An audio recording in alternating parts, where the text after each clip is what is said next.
नमस्कार, संतोष की रिपोर्ट में आप सबों का स्वागत है। और आज हम संतोष की रिपोर्ट में चर्चा करने जा रहे हैं कि एनडीए की जो बैठक मुख्यमंत्री आवास पर हो रही है, उस बैठक का मतलब क्या है, या फिर इस बैठक के सहारे 2025 के विधानसभा में क्या साधना चाहते हैं नीतीश। क्योंकि बैठक में जिस तरीके का सीटिंग अरेंजमेंट है, उस अरेंजमेंट से आप बहुत कुछ समझ सकते हैं। जरा इस तस्वीरों को गौर से देखिए। गिरिराज कहाँ दिख रहे हैं, देखिए प्रदीप सिंह कहाँ दिख रहे हैं, देखिए राधा मोहन सिंह कहाँ दिख रहे हैं, सिग्रीवाल कहाँ दिख रहे हैं और रविशंकर कहाँ दिख रहे हैं।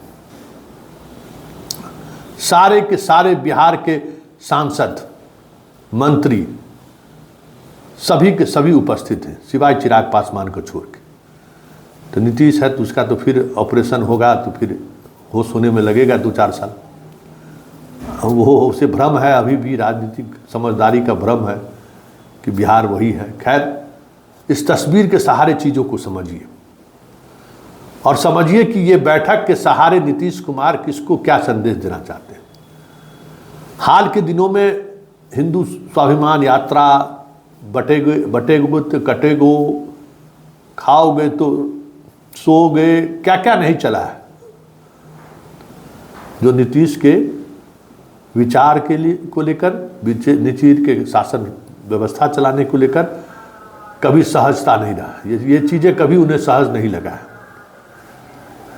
तो क्या ये बैठक एनडीए और खास करके ऐसे सांसदों को संदेश देना है कि बिहार में चलेगा तो सिर्फ नीतीश का चलेगा, सरकारें चलेंगी तो नीतीश के शर्तों पर चलेंगी, और गठबंधन चलेगा तो नीतीश के शर्तों पर चलेगा। आज का बैठक में जो सिटिंग अरेंजमेंट है वो तो वही दिखा रहा है कि बॉस तो बिहार में नीतीश कुमार है। अमित शाह जो पॉलिटिक्स कर ले, जो भी शिखंडी खड़ा करके भीष्म पितामह को परेशान करने की कोशिश करे, लेकिन शर्त चलेगा तो नीतीश कुमार का चलेगा। ये तस्वीर साफ बयां कर रहा है। तो आखिर इस बैठक का तब मतलब क्या है, और इस बैठक के सहारे नीतीश संदेश क्या देना चाहते हैं। मतलब साफ है कि बिहार में 2025 में नीतीश के शर्तों पर चुनाव में अगर बीजेपी को जाना है तब तो फिर ये गठबंधन चलेगा, और नहीं तो फिर राह जुदा जुदा करिए। ये संदेश साफ दिख रहा है। अब देखना अभी बाकी है कि इस पूरे कार्यक्रम के दौरान, बैठक के दौरान क्या, किस तरीके से कौन से लोग क्या विचार रखते हैं। लेकिन संकेत सीधे तौर पर ये साफ है कि नीतीश की शर्तों पर अगर आपको रहना है तो आप गठबंधन में रहें, नहीं रहना है तो फिर जुदा जुदा के लिए हम सब लोग तैयार हैं। क्योंकि इस बैठक में उपस्थिति जता रहा है कि बीजेपी की हाई लेवल, मतलब उच्च स्तरीय लोगों का ये संदेश है कि नीतीश कुमार की इस बैठक में उनके आवास पर आप जाइए। नहीं तो कई ऐसे नेता इसमें हैं जो नीतीश कुमार से कन्नी काट सकते थे, चाहे वो संजय जायसवाल हो, गिरिराज सिंह हो, कई ऐसे नेता हैं। लेकिन सारे लोगों की उपस्थिति जता रहा है कि नीतीश कुमार की इस बैठक को लेकर केंद्र की बीजेपी सरकार ही नहीं, नरेंद्र मोदी और शाह भी काफ़ी गंभीर हैं। और दो टुक जो नीतीश कह रहे हैं, नीतीश की शर्तों पर हमें चलना है, ये संदेश आज आप पहुंचकर जनता को दीजिए। तो फिर इस संदेश का मतलब क्या होगा, या फिर इस संदेश के सहारे नीतीश साधना क्या चाहते हैं। मतलब साफ है कि 2025 का चुनाव नीतीश के नेतृत्व में ही नहीं लड़ा जाएगा, नीतीश के उन शर्तों पर लड़ा जाएगा, उन आइडियोलॉजी पर लड़ा जाएगा जिस आइडियोलॉजी और शर्तों के सहारे नीतीश 2005 से बिहार में शासन कर रहे हैं। मतलब कम्युनलिज्म की पॉलिटिक्स नहीं चलेगी, बटोगे तो कटोगे ये नहीं चलेगा। हिंदू मुसलमान, एनआरसी, टीआरसी, बीआरसी जो भी है, उस तरीके के बयानबाजी से गिरिराज और प्रदीप सिंह जैसे नेता परहेज करिए। संदेश साफ है। यह भी संदेश साफ है कि हाल के दिनों में कुछ ऐसी घटनाएं घटी हैं, इस वजह से जो ब्यूरोक्रेसी मतलब अनिर्णय की स्थिति में है, इस बैठक के सहारे संदेश देने की कोशिश है कि बॉस इज ऑलवेज राइट और बॉस इज ऑलवेज राइट में नीतीश कुमार ही बॉस है और जो नीतीश कुमार कह रहे हैं वही सही है। ये संकेत भी देने की कोशिश हुई है, क्योंकि हाल के दिनों में समीकरण बदलने की कोशिश हुई है। अपने स्तर पर लोग डीएमएसपी को प्रभावित करने की कोशिश जो नीतीश के शासनकाल में लालू परिवार भी करने से बचते थे, वो बीजेपी के कुछ नेता इन दिनों प्रैक्टिस बना लिए थे कि बात बात पर डीएमएसपी को फ़ोन करना। हमें लगता है कि इस मीटिंग के सहारे ये भी एक संदेश है, लेकिन सबसे बड़ा संदेश यही है कि नीतीश के शर्तों पर चुनाव होगा। अब जरा सुनिए दिलीप जायसवाल इस मीटिंग में जाने से पहले क्या कहें और उनके एक एक शब्दावली पर आप गौर करिए। बहुत कुछ आपको समझ में आ जाएगा, बहुत कुछ आपको ये मतलब एकदम क्रिस्टल की तरह साफ दिखने लगेगा कि बिहार बीजेपी का हाल क्या है या किस दौर से बिहार बीजेपी गुजर रहा है। जरा सुनिए क्या कह रहे हैं दिलीप जायसवाल। जिला अध्यक्ष और सभी प्रमुख नेता को आज इस समन्वय बैठक में बुलाया गया है।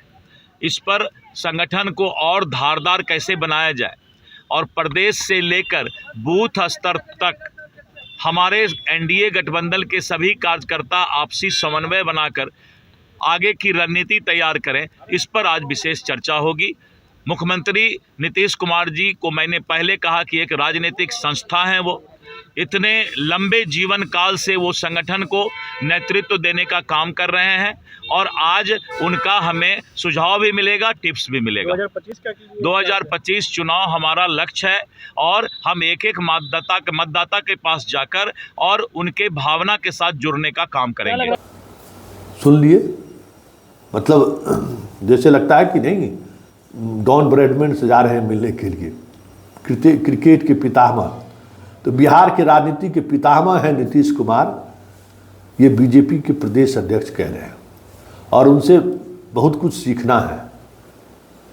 तो कहिए तो संकेत क्या कहता है और इस संकेत के सहारे क्या संदेश जाएगा। देखिए आगे आगे होता है क्या, लेकिन इतना तय है कि नीतीश कुमार ने एक बार फिर से अपनी वो ताकत दिखा दी जिस ताकत के सहारे वो 2005 से बिहार की राजनीति साधते आए हैं। और उन्होंने ये भी दिखा दिया, चाहे सरकार में आरजेडी क्यों ना साथ में हो या बीजेपी क्यों ना साथ में हो, बात अगर ताकत की होगी, बात विचार की होगी, बात सरकार के शर्तों पर होगी तो वो नीतीश कुमार की होगी। सरकार चलेगी नीतीश की शर्तों पर, चुनाव मैदान में जाएंगे तो उसकी रणनीति भी चलेगी तो नीतीश की शर्तों पर। लेकिन बड़ा सवाल यह है कि नीतीश की शर्तों को लेकर शाह और मोदी इतने बैकफुट पर क्यों। मोदी तो मान ही लिए हैं कि भाई बिहार में नीतीश के बगैर कुछ नहीं होना है, लेकिन शाह समय समय पर डंडी मारते रहते हैं। लेकिन इस बैठक में शाह ने सबको भेजकर क्या संदेश देने की कोशिश की है, या फिर शाह ने भी मान लिया है कि नीतीश शरणम गच्छामि, इसके अलावा बिहार में कोई चारा नहीं है। संकेत तो आज की बैठक में यही कुछ जा रहा है। देखिए राजनीति है, राजनीति में हर संदेश समय कब बदल जाए कहना मुश्किल है, लेकिन इतना तय है कि आज की बैठक के बाद जो हर लुटियन जोन के पत्रकार जो हर महीने एक से एक सुगाफा छोड़ते रहते थे कि अब सरकार गई, अब सरकार गई, अब इंडिया में शामिल हो जाएंगे नीतीश, कम से कम आज के इस टीआई पैरेड के बाद हमें लगता है कि वो जो शगुफा छोड़ने की जो व्यवस्थाएं चल रही थी उस पर विराम जरूर लग जाएगा। लेकिन एक बात तो है कि चिराग का ना आना उस सुगाफा या उस राजनीति को अभी और बढ़ने की संभावना जताई जा रही है, क्योंकि चिराग का आना नहीं हुआ, पारस को निमंत्रण नहीं दिया गया। ये सोच के बीजेपी की रणनीति थी कि पारस को निमंत्रण नहीं दिया जाए, पारस से बात हो जाएगी, लेकिन वो उसके बावजूद भी चिराग इस बैठक में नहीं आए। तो चिराग के बैठक के नहीं आने का अब देखना ये होगा कि नीतीश किस तरीके से लेते हैं। और इतना तय है कि अब पारस का जो मकान पार्टी दफ्तर को जो खाली करने की जो शर्त रखी गई थी ना, उस शर्त में आपको आज के बाद कुछ बदलाव होता हुआ दिख जाए तो कोई बड़ी बात नहीं होगी।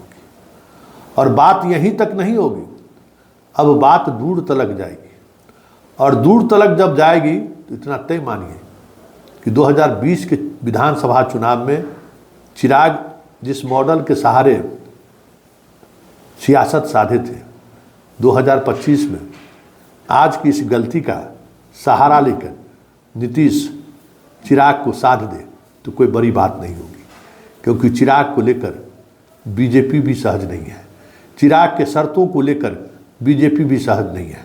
साथ ही किसी भी परिस्थिति में बीजेपी अब बिहार की राजनीति में कोई दूसरा नीतीश पैदा होने देना नहीं चाहता, क्योंकि चिराग को महत्व देने का मतलब है एक दूसरा नीतीश का पैदा होना।